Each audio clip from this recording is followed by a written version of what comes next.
Qu'importe la ville, qu'importe la rue, à chaque fois le même constat. Les restaurants sont fermés, leurs salles désespérément vides.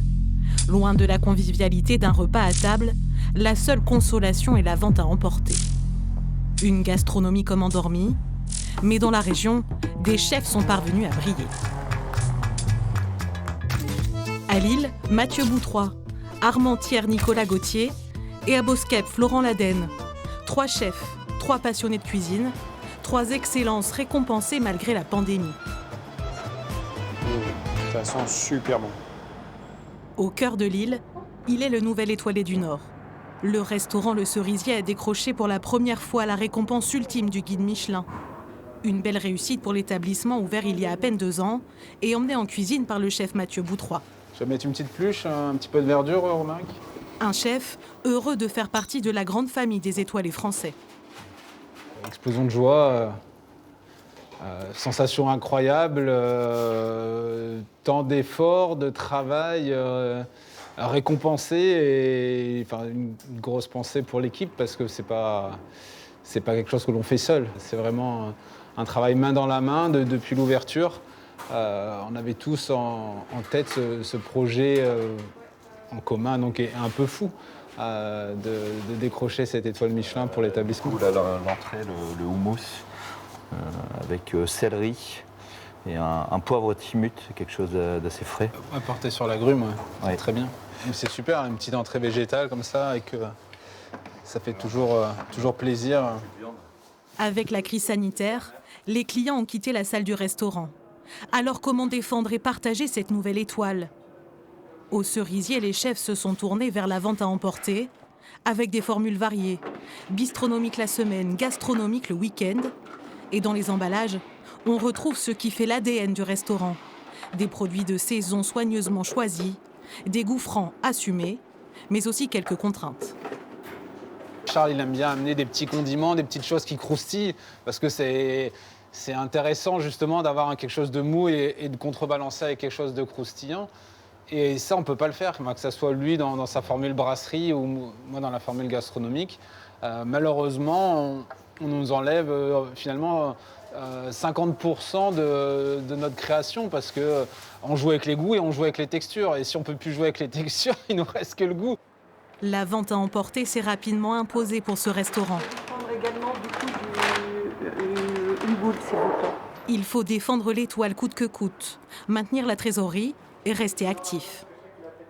On voulait garder du lien. En fait, à partir du moment où l'établissement est fermé, c'est difficile de voir les gens, c'est difficile de garder du lien. Le lien, il doit être au quotidien, dans le travail. Donc, c'est la première des raisons pour laquelle on a laissé les cuisines ouvertes, quand bien même le volume n'est pas forcément au rendez-vous. C'est vraiment le premier des objectifs, c'est de garder ce lien-là et de permettre aux gens de venir travailler dans leur passion.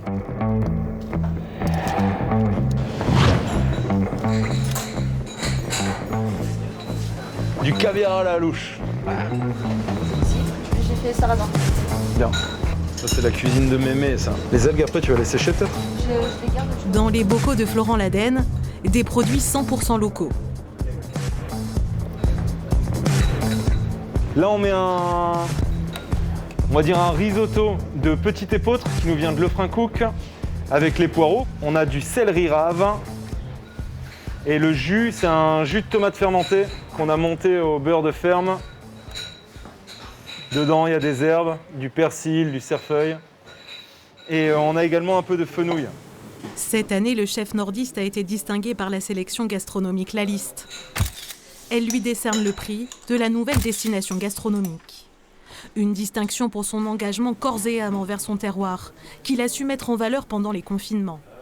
À l'époque, Florent Laden a transformé ses restaurants en halles de marché, invitant ses producteurs venus des Flandres à vendre leurs produits directement aux clients à prix coûtant. L'idée, c'était vraiment pas de faire du bénéfice, c'était d'offrir tout ce qu'on pouvait au personnel soignant du CHRU de Lille. Donc on arrivait, je sais pas, par semaine à à servir, à offrir 400 repas par semaine, plus une centaine de paniers, peut-être un peu plus, 150 paniers de légumes. On était porté par quelque chose de cool. Quand ça s'arrêtait, on était rincés, mais à vivre, c'était extraordinaire. Pour comprendre l'attachement de Florent Laden à son terroir, il faut se rendre dans les Flandres, notamment à Bailleul, sur les terres de Bertrand, bien plus qu'un fournisseur, un ami d'enfance. Même là, on arrive à les saquer quand même. Pourtant, c'est bien gelé. Là, c'est bien gelé. Hein. Ouais. Je mets ce terroir en avant parce que je fais partie de ce terroir, parce que je suis né en Flandre française, parce que je suis du Nord. Si j'avais grandi en Bourgogne, j'aurais été pro-bourguignon. Mais là, je vois pas l'intérêt d'acheter des produits qui viennent d'ailleurs en France ou même d'ailleurs dans le monde pour les travailler ici. L'histoire est plus belle si tu fais partie d'un terroir, si tu es acteur économique. On n'a rien inventé, hein, c'est ce qui se faisait il y a quelques temps déjà. Et ça peut paraître comme de l'extrémisme ou du radicalisme. Je le conçois et je l'assume. Mais je préfère vraiment faire vivre des gens autour de chez moi que des inconnus. 8 hectares de fruits, de légumes cultivés en bio. En toute saison ici, tout est source d'inspiration pour le chef, même ses églantiers. J'adore ça. Mais ça, en vitamine C, c'est un truc de ma bouffe. C'est ça. En cuisine, ça, ce sera sur un prochain dessert ou sur une sauce barbecue. On peut faire un ketchup avec ça aussi. Ça peut peut-être m'intéresser, les fleurs. Je sais pas si celui-là, les fleurissent beaucoup. Ah ouais? Bah, je continuerai à en piquer sur les Je sais ronds-points. pas dire. Non, on en a d'autres, des rosiers qui fleurissent. Ok. L'engagement pour le terroir de Florent Laden, c'est aussi un atout pour les producteurs comme Bertrand. C'est hyper valorisant parce que justement, c'est d'arriver à valoriser des produits d'ici au maximum et de découvrir d'autres goûts avec des trucs, on va dire, quasiment standards. Les choux en hiver chez tous les maraîchers, il n'y a que ça. Donc les clients deviennent fous du chou, enfin ils en ont marre du chou tellement il y en a. Mais quand on arrive à le valoriser autrement, eh ben, ça devient autre chose. Même nous, pour valoriser nos légumes, c'est beaucoup plus facile. On arrive à donner des idées, même nous à mieux apprécier des choses. Et c'est vrai que ça valorise aussi le métier.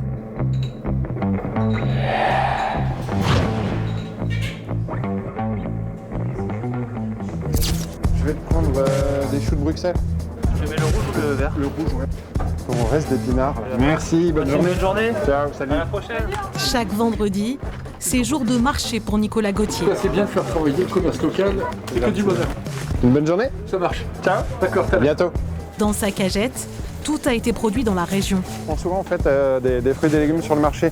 Si j'ai besoin pour les clients évidemment, mais aussi pour goûter avec l'équipe, pour tester, pour voir un peu, pour manger des produits de saison et voir peut-être ce qui va faire le menu de la semaine prochaine, quoi. Ces légumes, Nicolas Gauthier les emmène au bistrot Hergé, sa brasserie située sur la place du marché d'Armentières. Comme je sais que tu adores ça, j'ai pris des choux de Bruxelles pour ce midi. Ouvert en février dernier, le restaurant a décroché un bib gourmand du guide Michelin. C'est un petit peu de lumière au fond du tunnel, quoi, au bout du tunnel, c'est du bonheur, ça fait plaisir, ça fait du bien. C'est aujourd'hui le bib gourmand, c'est l'étoile au Michelin du bistrot, hein, de toute manière, donc ça a un impact quoi qu'il arrive. On espère que ça va faire connaître le bistrot à encore un peu plus de monde et qu'il y aura encore un peu plus de monde qui aura envie d'être là. Une reconnaissance comme ça, c'est toujours une façon de pérenniser un petit peu notre activité sur une longueur, sur quelque chose d'un peu plus long et un peu plus large. Dès le début de la crise sanitaire, le chef armentiérois a voulu maintenir le lien avec ses équipes et ses clients. Il a lancé un concept, Bocal, des plats individuels à emporter. Il y a un beurre à la truffe en 50 grammes et un beurre à l'ail noir aussi. Depuis, il en vend 300 à 1000 par semaine et parvient à maintenir sa trésorerie. Tout est prêt, vous savez comment ça fonctionne, vous êtes déjà venus, je crois. Ouais. Vers les anciens bocaux, ou je sais pas si vous les récupérez. Si, alors comme vous voulez. Si vous les utilisez, gardez-les. Si vous les utilisez pas hésitez à les ramener. Nous, on les recycle de toute manière. Dans cette période où on peut pas faire grand chose, je trouve que ça fait du bien de pouvoir se faire plaisir avec des bons produits, de bien manger, tout simplement. Mais ce chef hyperactif et généreux n'en reste pas là.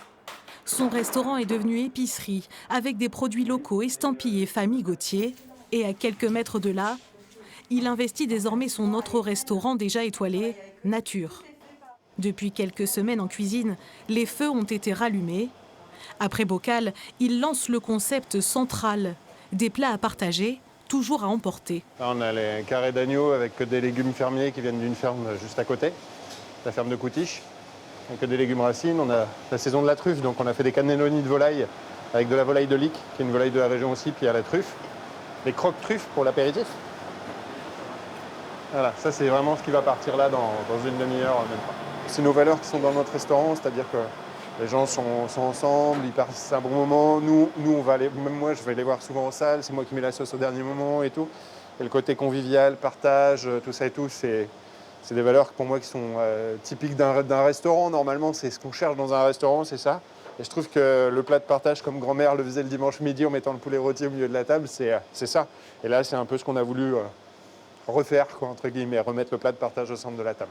Central, c'est un moyen d'expression supplémentaire pour le chef, l'occasion de défendre toujours plus sa cuisine.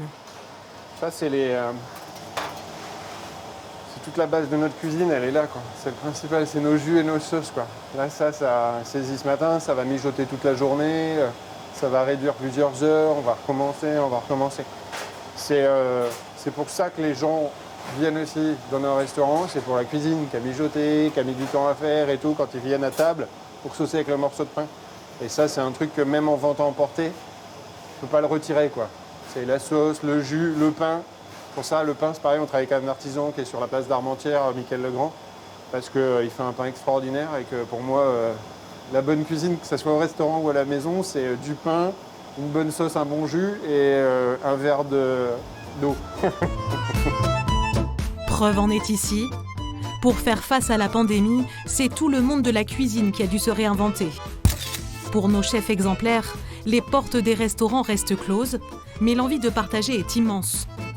Mathieu Boutroy, Florent Laden, Nicolas Gauthier, 3 chefs et un souhait en commun, recommencer à travailler au contact des clients comme avant.